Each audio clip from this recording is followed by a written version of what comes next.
Welcome to the Total Faith Show. I am Cynthia Smith, the host of Total Faith Show, and I'm the CEO of Total Faith Network and Media Marketing. Here today is my co-host Dana Rose. We are both here today, and we're going to be continuing with a series that was started some time ago, not too long ago, with Damon Jones. Did I say it right, co-host? Yes, you did. Yes. All right.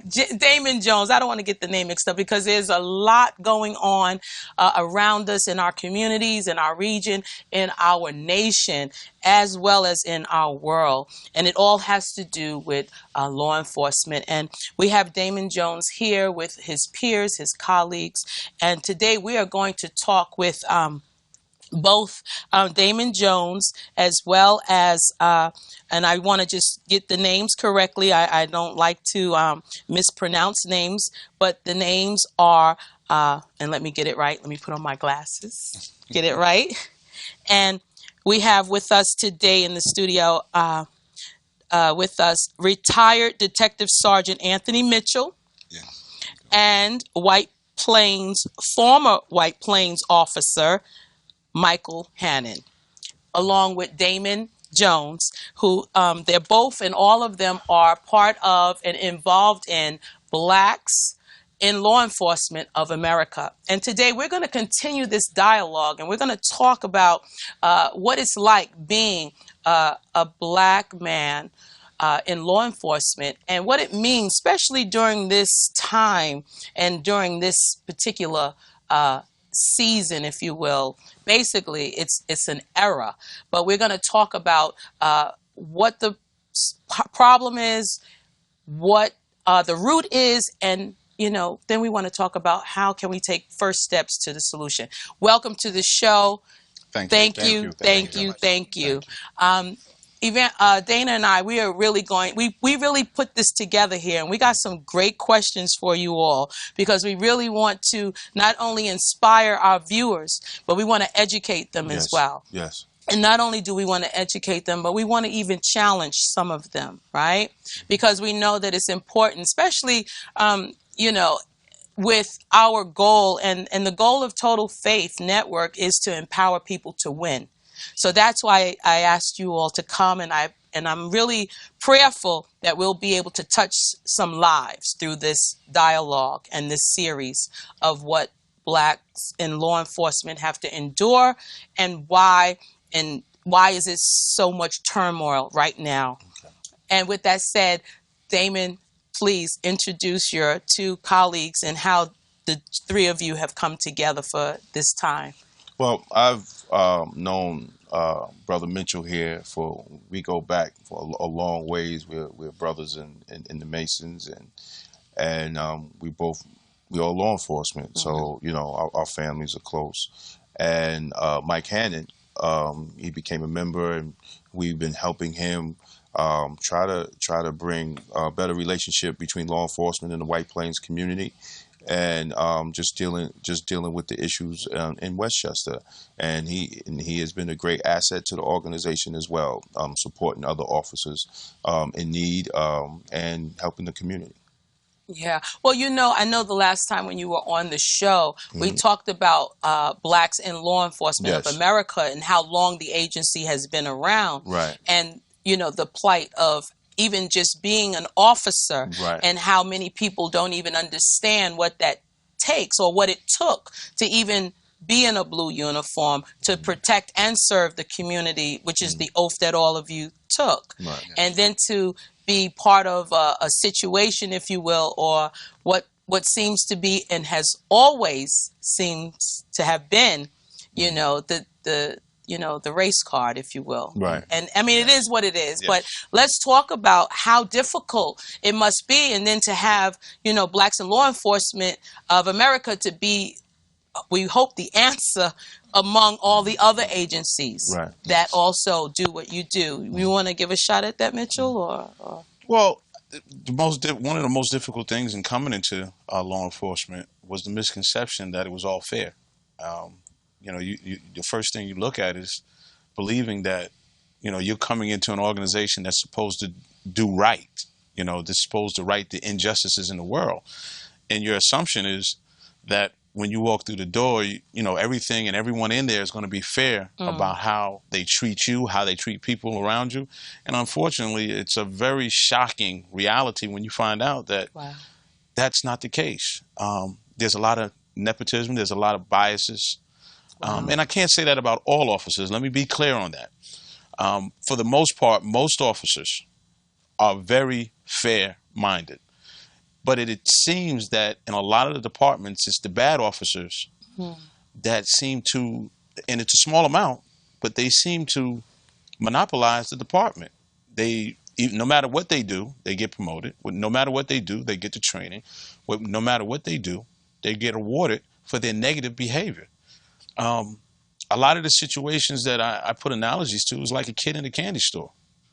You know, if he goes in there and steals and you don't punish him for that, he'll continue to steal and he'll continue to steal more.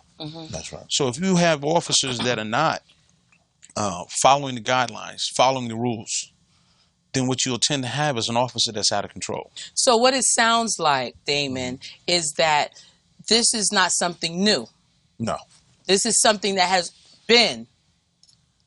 Right. Well, it's been in the conception of law enforcement. You know, I mean, law enforcement is a microcosm of the bigger political society. It's not what you know, it's who you know. And then when you have an institution that is predominantly run by white male Caucasians, they tend to look out for themselves. So and that's what African Americans or black people we faced in law enforcement since we became law enforcement officers. Do you find that being the case for yourself as well? Yes, ma'am. You come to the shocking conclusion that the thin blue line is a thin blue lie for black officers. Wow. So, you know, I find it interesting because, you know, it's almost so disheartening, if you will, because here you are, the three of you, and there's many more that want to uphold the law, stand for what is right, you know, protect and serve, but then your own peers, you know, that may not look like you or may look like you. Yes. Okay, because I'm sure that is the case too. Yes. Right? So now what? And now with all of what's going on, what I really want to ask is, where's the root to this? And we know the answer, but I want to know when we come back. We're going to take a quick break. But when we come back, I want to, if I may, because I mean, law enforcement is important. You have to be able to bring law into a society, right? Yeah, without a doubt. Without it, it would be total chaos. Not that there's not chaos now. Right. But we do need some sort of accountability, right? Right. To one another. Definitely. So when we come back from this quick break, I want to address, what do you, as blacks in law enforcement, what do you see as the root possibly to this? Is that all right? That's all right. Oh, That's y'all fine. ready? They sound like they ready. Huh? They sound like they ready, Dana. We'll be right back. Don't tune away. Again, this is Cynthia Smith, host, and I'm here with my co-host, Dana Rose, and we're going to be addressing some real sensitive issues, so please don't tune away. It's going to educate you. It's going to challenge some of you. But more importantly, we want to inspire you to know that none of this is in vain. It's all for a purpose, and it's going to be revealed in so many ways. We'll be right back. Welcome back. Welcome back. Let's talk about the root of it. Is there a question that you might want to pose to? Yes, there is. I wanted to know, talking about the root of an issue, what would you say, Damien? I will pose this question to you. What would be the root cause of social injustice Racism. today in the 21st century? Racism. I think Michelle Alexander's book, The New Jim Crow, was not mind-blowing to us, but mind-blowing to many people in the United States. And it was definitely mind-blowing to progressive white people that the injustice system was set up to destroy a whole community of color. What it was also damning that when you hear our leaders and our the educated blacks that's on TV that say that we have progressed in the last 50 years since the civil rights era. But if you read her book, it shows you that even though you had blacks on the Supreme Court, you had black commissioners, you had black judges, you had black politicians, they were still allowing these laws to pass with no pushback, with no argument that these laws shouldn't be. So it's actually condemning what we say that we progressed in the justice system. Her book condemned, said you really didn't do anything. You helped the system Perpetuate the ills in our community. So I think we have to keep on having dialogues like this and expose the lies, and expose the lies that's been told by our own leaders about the justice system and about the strides that we made. Absolutely, I agree. Michael, Yes. exposing truth sometimes can be very hard for people to see because some people just don't want to see the truth, right? Right, but at the end of the day, people have to realize police officers, politicians are human beings.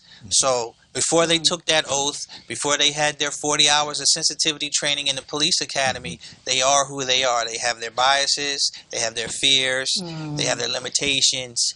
So when they take that oath and get that badge, that doesn't change. So if their only interaction with black people is seeing LeBron James and Denzel Washington on TV, and you send this young man or woman into the projects with a badge and a gun, they're not going to know how to relate. Wow. So what's with all the psychological training and this and that we've seen on television that they give us the illusion that that's what the training. The training. What's that? That's a lie? Well, no, it's not a lie. It happens one time. It happens. Wait a minute. If that. So that's what our government if you ever get to it. the retraining. One of the biggest inaccuracies is, it happens in the academy. That's when you're taught most of the basic foundation. What happens is over time, let's say you go into the force, you have a partner that's seasoned, and now you've been retrained with those bad habits. That's right. There's a lot of problems, and even when my biggest problem I have is a lot of times politicians will glorify hiring black officers, minority officers. They'll glorify it. But why? Because they think that's what, let's say in a community that's majority minority, they glorify that. They say, look, I hired 10 officers. But when those officers bring back to them that there's issues in the police department, they fall on deaf ears. Wow. Because the systemic racism has carried over. It's systemic. And what you have is politicians that are there, but you don't hear them voicing their concerns. I haven't heard a black politician in Westchester County voice any concerns about any of the Eric Gardners, any of the Michael Browns, Ramali Graham, DJ Henry. I haven't heard them voice any opinions about that. I haven't heard them voice any opinions about black officers. Where they stand on it. Where they stand on it. Because it's good I think it would be good to know where they stand on it. I mean, because that's what these agencies such as Blacks in Law Enforcement of America, that's what their stand is. To stand on what is right and what is wrong. Correct? Correct. And I think that's a place of accountability. Yes. You said something about racism and how that played, because I remember in our first show you talked about when blacks first were even placed in the uniform to be law enforcement, they usually worked the night shift, or what they call the Black Watch. Black Watch, yeah. right? A lot of people didn't know that, that was, very enlightening to some. You just said something about aesthetic. What did you just say? Something about aesthetic. It's systemic. The whole. Break that down, because someone is watching. And they're like, "What does he mean?" Well, let's get an understanding where American law enforcement justice system came from. It was called a slave patrol. That's right. You kidding me? I didn't hear that. Did you hear that? Yes. I didn't. The Slave Patrol? This Right. is where it originated. You mean you guys signed up for the Slave Patrol? Let me find out. I didn't That's know going at back the to time, Right. but 26 yeah, years that's of what I slavery. signed up for. Yes. You didn't know. No, I signed up for. You know, what They we- don't tell you that. No. And No. what we understood is that we were coming into an organization that basically was going to right the wrong. And for the most part, most do. But there, again, it's so systemic that they want to keep the good old boy network continually going. And even when you start to address certain issues, they find another way around it. And a lot of times our politicians who look like us allow that to happen because they don't see it as important. We don't realize how important law enforcement is to society. One of the biggest things and arguments that I have, me and Damien talk about all the time, it should be taught in school because it can affect your life. If you get arrested, people don't understand how devastating sitting in a cell block for 24 hours, just 24 hours, can devastate your life, guilty or innocent. And when you have a young man or a young woman that's locked up, sitting inside of a cell is the worst thing because now you've almost made, okay, I can do this. Wow. Absolutely. And to add that, what I have seen is there'll be a drinking party in a rich white neighborhood of the city, and the cops take their beer, throw it away, or they take it home and drink it. They see the same kid in the black neighborhood has an open container of 40 ounce. They want to lock him up and ruin his record. Yeah. That's Just right. like he That's said. right. That's And right. that's what happens. Wow. When we come back, we're going to take another break. But when we come back, I want to address this piece that we just brought up about the race card. It's important, and I know sometimes no one wants to talk about it, but you know what? It's time. Yes. And that's why the voices that we're hearing, or the one voice that we're echoing throughout this nation, is justice for all. And I remember there was a time before, but when we come back, I want to talk, if we can, for the time that we will be allotted, about the law enforcement and how you are going about addressing that issue. Is that all right? That's all Yes, right. ma'am. We'll be right back. Cynthia Smith, host of the Total Faith Show, along with my co-host, Dana Rose, who's also senior associate producer of the Total Faith Network. We really want to get to the nitty-gritty of what's going on, even if it's graphical. We're going to continue with this series, but when we come back, we're going to have more talk about this issue of the isms, particularly racism. We'll be right back. My co-host Dana has a question in regard to that racism piece that we want to talk. Yeah, I also want to talk about all across our country, our neighborhoods, our communities. There are a lot of individuals that are outraged with all of the law enforcement officers that are being allowed, I would say, to injusticely murder our African American young men and women. I wouldn't stereotype and just say the black male, because I myself personally have witnessed some instances in Westchester County where they also are abusing Afro-American women as well. So with that said, I just would like to say, what would you say that we can do as a community to come together to do some protesting against some of these injustices that are being done? I read an article pertaining to an incident in Berkeley, California. Hundreds of protesters. They showed up about black men being murdered, and it was not just Afro-American protesters, but also Caucasians joined in. Right. So society is starting to rise above the level, That's and right. they are starting to be outraged That's right. at how our young men are being allowed to be murdered. Now, I myself personally had a murder in my family in the city of Mount Vernon, and another one in the city of Poughkeepsie.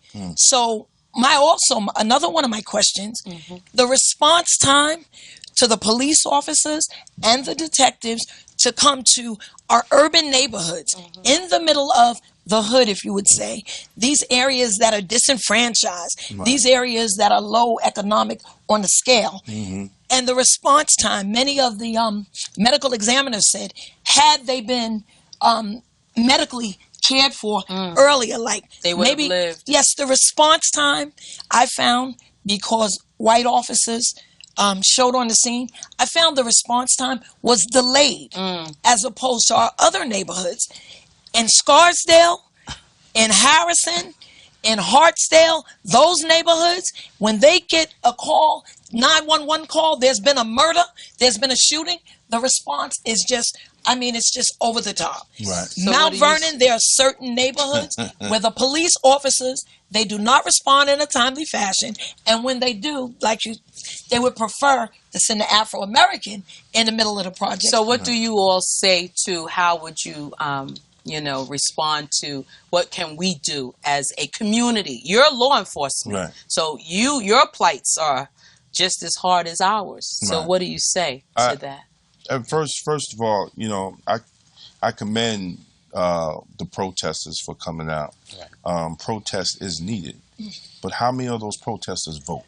How many of those You better protesters say that, take David. they behind on election day and vote for a politician? See, because the majority of those protesters are not registered to vote. Right. They don't even know who their congressman is. They don't know who their local council person is. Senator. They don't know their senator or their county legislator. They just out there because it's the in thing to do right now. But black law enforcement been screaming this for the last 50 years. Yes, we have. We've been screaming this to our community to come out and help us for the last 50 years. So now, since it's the end thing, since it's on the front page of every newspaper, we have people want to take a part of it. But you have to vote. The only way we're going to change this is through legislation. Is through having proper elected officials pushing proper legislation. This statewide special prosecutor ain't nothing new. We've been talking about that since the death of Christopher Ridley. That was over 7 years ago. That was one. That's right. That was over 7 years ago. We've been having they could Google that. We've been having press conference in Westchester County about a statewide special prosecutor God. for over 7 years ago. But now it's politically correct to talk about it. Right? Where was Snyderman for Kenneth Chamberlain? Where was Snyderman for Ramarley Graham? Or all the other ones under his watch? He want to talk about he going to do it now and move forward. But what about all these other deaths of black men while you was sitting up in Albany watching all this craziness go on? But now because the world is watching, I got a call from Belgium to do an interview. Wow. I'm on Russian television doing interviews. The world is watching That's America. right. There is a That's whole- right. So Obama can't talk that stuff Yes. to these other countries about messing their people up when police officers are killing black men like as American like as American as apple pie. Well, you know what they're calling it. They're calling it modern day lynching. That's what they're calling it. Hitler, everything he did was legal. Everything That's right. he did was legal. So in terms of what you were just saying about voting, I know we don't have much time and we're going to have to come back for the next part to this series. But, you talked about voting. Now, some would say our vote don't matter. Some would beg to differ and say, Damon, you're wrong. Our vote don't matter. Even if we came out to vote, they'll find ways to change the vote. They'll find ways to corrupt the vote. I just say in like 60 seconds, 2 minutes, 1 minute each of you to just address that before we have to wrap up. And then we'll come back for another part. This is good. Michael? For voting, your vote does count. So you need to wake up that morning and vote because it does count. And you should hold your politicians to a standard that they should keep up with. Okay. Let me say this: it's so important to vote, but outside of that, it's so important to educate yourself about the law, about voting. Find out why it's so important. There are so many reasons why you need to know what the law states in your state and constitutionally. We don't do that. If you did that, you'd understand how important the vote is and how important it is to push young people to get into the political process. Do not leave it up to someone to tell you about it. Right. You go and find out about it. Damon, before you answer that, could it be possibly, because I want you to answer it with the last minute and a half, could it be possibly that that's why what they call the modern day slave train penitentiary is why it's been set up, because once you are a felon, you are considered a slave. 13th Amendment. Yes. I know. Right. So you see, so go ahead with the Well, last. I mean, at the because then you can't vote. Right. Yeah, I mean, you No, well, you can. you You can. You can. As- you can vote. In New York State, you can vote. If As a felon. once you even if you have a felony, once you're discharged from any correctional facility and you're not on probation or parole, you don't overstay at any time, your voting rights is automatically reinstored. A lot of young black kids don't know this, and the Democratic Party is not teaching them that. They're not teaching them that they can vote. So I mean, it's all about education, and it's all about getting the word out to the people. But they have to take part of the voting process. political process. If they do not vote, then that's why we have problems. Black people is the only ethnic group that don't have a say in how their community is policed. And that's because They don't vote. They don't vote. We're going to close now, but I want to thank each and every one of you for coming out. We're going to come back and do another part to this, right? Thank you so Thank much you. for Thank you. sharing your heart, because this is important. Thank you also, Dana, Yes. for your question and for your comment. I felt your passion for being one who's been affected, as all of us have been. Thank you for watching and tuning in week by week and watching us on your computer screens, laptops, iPhones, iPads, all mobile devices, including World Wide Web as a live stream, and also on Dish Network. So we're really excited about the expansion of Total Faith Network. And again, this issue is very important. We're going to come back with another part to this, blacks in law enforcement. And we just really want to get into the solution, because the problem is very serious, and it is not to be dealt with very lightly, but it's for us to really look into it in a deeper depths of what's really going on and what's been going on for centuries. And with that said, I, Cynthia Smith, host of Total Faith Network and show, we walk by total faith. Until next time, stay blessed and be encouraged.